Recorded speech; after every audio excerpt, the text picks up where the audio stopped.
What's up guys, Mechagodzilla here, back to the unboxing video. I'm not really into doing these anymore, but I found this guy for a good deal, so I figured I'd just go ahead and do that. I got this guy for about 30 bucks. It was honestly, I think it was a good deal. I hope it was. I've seen the Movie Monster EX series has been pretty pricey lately, as of modern times, so go ahead and open this. That was easy. Alright.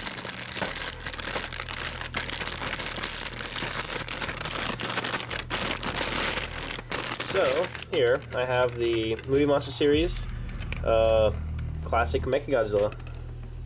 And I gotta say, he's actually pretty good looking. So I will say, I have the later wave release of the American one. I got that back in 2014 for about 30 bucks. It's worth more now, but it was worth more back then too, but I happened to just find a good deal. It's about 35 bucks, but this one, I got this guy for about 30 bucks, and I gotta say, he's pretty good looking. It's a copy of the American one. That's what the Movie Monster EX series is. But I will say it is pretty cool to still have. Oh yeah, this wave released in 2015 also. Yeah, that looks pretty good, I gotta say. It's impressive.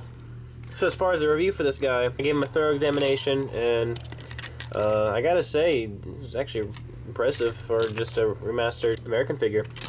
So, look at the tag right here. We got the 2015 sticker. We got the classic Mechagodzilla.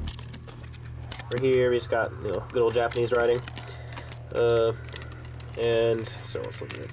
So let's start with the sculpt and the detail. So the detail, actually, I'll compare it in a minute, is actually more detailed than the American version. I have that one with me, but he's in his good old combat position with his arms out and his missiles ready. You can see the individual, I guess, bolts. The missiles are kind of but they were like that for the old figure too. Same with the fingers.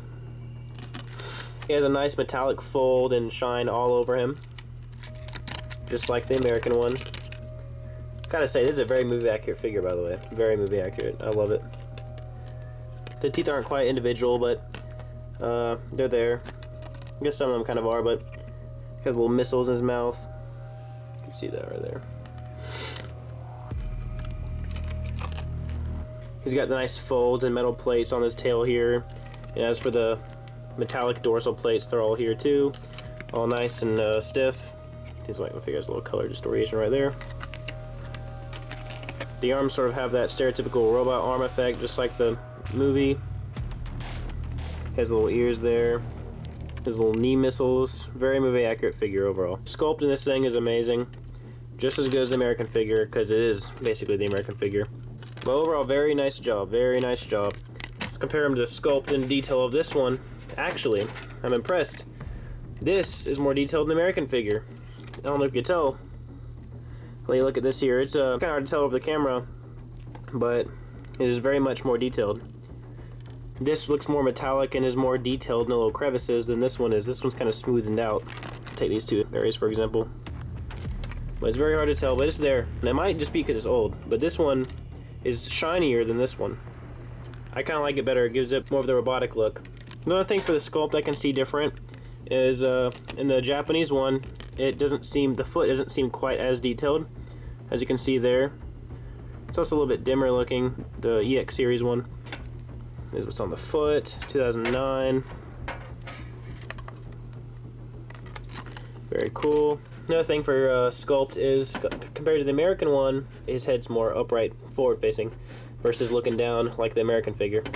Here for the paint job, nice silver all over him. Good old red MG right here. Got the orange lights just like the movie. The red ears, the orange glowing laser eyes, the two red missiles in his mouth. It's there. The best part is probably the metallic look. It looks very much like metal, but you know, feels like plastic, but they did a very good job representing Mechagodzilla with this figure. This one's a lot shinier than the American one. As for the articulation, he can move his head 360, full rotation there. He has full arm movement, just at the bases though. No tail rotation, but that's unnecessary. There is full leg rotation right here, but I don't really want to do that in my figures. This one's a little stiff. I don't really like messing that up.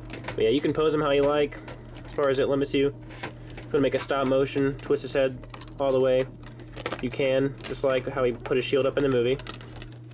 But yeah, it's all there. I wasn't really too impressed with the Movie Monster EX series. I don't know why they're so much more expensive than the American versions, but I will say, very nice figure. This is my favorite Mechagodzilla, and this is also my favorite Bandai America figure I have. So it's very nice to see a re-release of it, and a slightly tuned up for better one. Even this one's kind of covered in dust, it's great to have one better form. So there you have it, guys. If you don't have the American one, I highly recommend getting this if you can find it for cheap. I wouldn't recommend spending too much money on him, but get him if you can, because he is a very nice figure. One of the best figure depictions of a Godzilla character I've seen in all of my collecting. The Bandai figures, that is. But yeah, there you have it, guys. There's the review, and I hope you liked it. Please be sure to like, comment, subscribe, and I'll see you in the next video.